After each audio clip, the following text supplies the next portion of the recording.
Now, staying with the reasons for that judgment, the Electoral Court says the IEC misinterpreted provisions of Section 47 of the Constitution, which it says doesn't apply to Zuma. The provision stipulates that anyone sentenced for more than a year and without the option of a fine isn't eligible to stand for a seat in the National Assembly. Let's discuss this with election analyst Grant Masterson. Grant, thank you so much for joining us on News at Prime on this Freedom Day.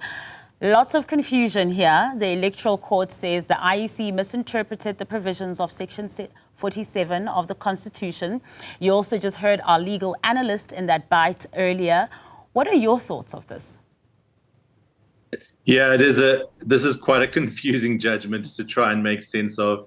In some senses, the Electoral Court has rejected the arguments of the MK Council, and then it has turned around and upheld their motion. So it's quite a confusing one. And for someone who is not a legal mind like myself, I think we're trying to understand the implications of this as much as possible without having to go and get a legal degree. It's definitely a very technical judgment, and there are, I think, a lot of things that were not contemplated by the drafters of these various pieces of legislation that have unfortunately come to pass in the actions of former President Jacob Zuma initially, and then in the actions of other stakeholders like the IEC and the Constitutional Court subsequent to that. So I don't think that when these laws were drafted by Parliament, such a situation as what we're dealing with now could ever possibly have been contemplated.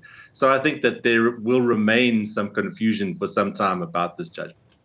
And I mean, we don't have the time to be going and getting a law degree in the space as well. And I think what many South Africans would like to know is, so ultimately, does this mean that Zuma is eligible to go back to Parliament? I mean, if that's what the court's saying.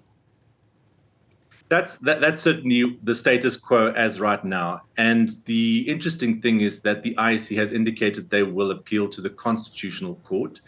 And there is, again, another confusion, because part of the law indicates that the Electoral Court is the final authority on all things relating to the elections. So an appeal to the Constitutional Court, I think, first is going to have to prove its merits or prove that it can be heard.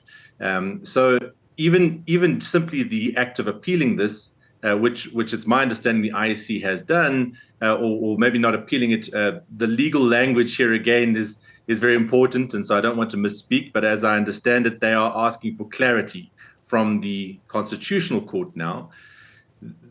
I think everyone is confused, but as of right now, because the Electoral Court has passed its opinion down, Jacob Zuma is entitled to contest the elections, and if the electorate see fit to elect MK with seats into Parliament, he could potentially take a seat in Parliament, yes.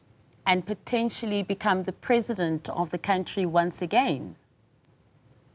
Well, there is another question that, again, the legal minds among us are confusing people like me when they say possibly, but probably not. So as you know, the Constitution of South Africa prohibits someone from serving more than 2 terms as the President of the Republic. And South Africa has such laws in place. However, there are those who argue that, in actual fact, there are ways in which former President Zuma could become the next President Jacob Zuma, were he to win sufficient support in Parliament for such a scenario. So again, our friends in the legal fraternity are not making it easy for the rest of us to understand what is going on. But that's why we have institutions and why we have laws that lay out the procedures to resolve these matters. And I have to commend the IEC for following due process in getting clarity, because these are important matters. There are many people in this country who want to see Jacob Zuma on the ballot. They want to have the choice to indicate their preference for his party, MK party, at the ballot. And as a general principle in elections internationally, it's always better to allow the electorate to decide rather than to allow courts or lawyers or other institutions to decide who voters get to vote for. At the same time, the Constitution does also protect the voter from persons who have not been, behaving well, or in this case, persons with criminal sentences beyond 12 months. And that's where this judgment lands, is really what was the status of the 15-month sentence handed down by the Constitutional Court to former President Zuma. Did that disqualify him or not? So again, we're going around and round in circles. This is very technical and very, very, confusing to many people. But at the end of the day, I think we need to rely on the institutions to sort this out and then try and understand where we are once the dust is settled. But of course, as you say, we don't have a lot of time. So we hope that this dust does settle soon. Grant, we really are seemingly chasing our tails and looking for clarity as well. And it's not just ordinary people, but of course the IEC too.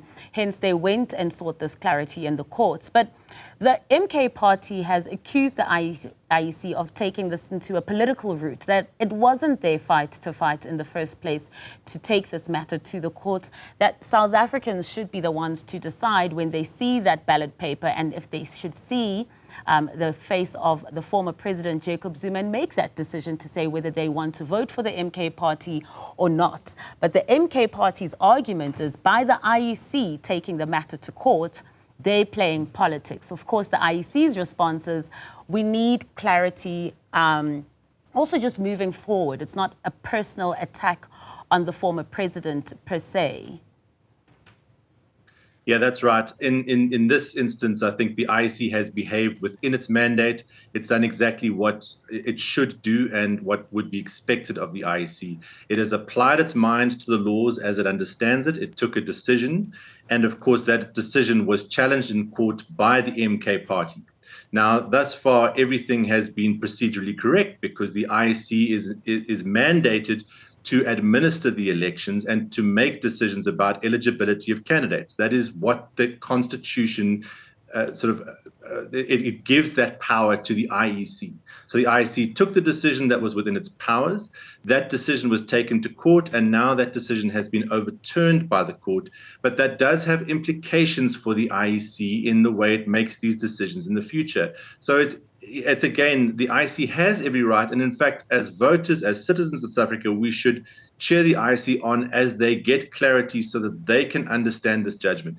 You and I are sitting here, we're scratching our heads a bit. It's a confusing judgment. The IEC can't sit there and scratch its head. It has to understand this judgment so that it can make these kinds of decisions in alignment with the laws of South Africa going forward.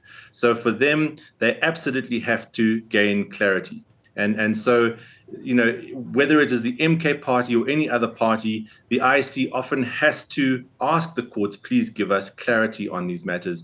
It has done so in the past, and I'm sure it will do so again. Probably in this electoral period, we'll be talking about other confusing legal decisions that come through as we try and understand them as well. And then we'll continue to scratch our heads, and hopefully we'll still have hair left post the elections. And thank you so much for joining us this evening and sharing your insights with us.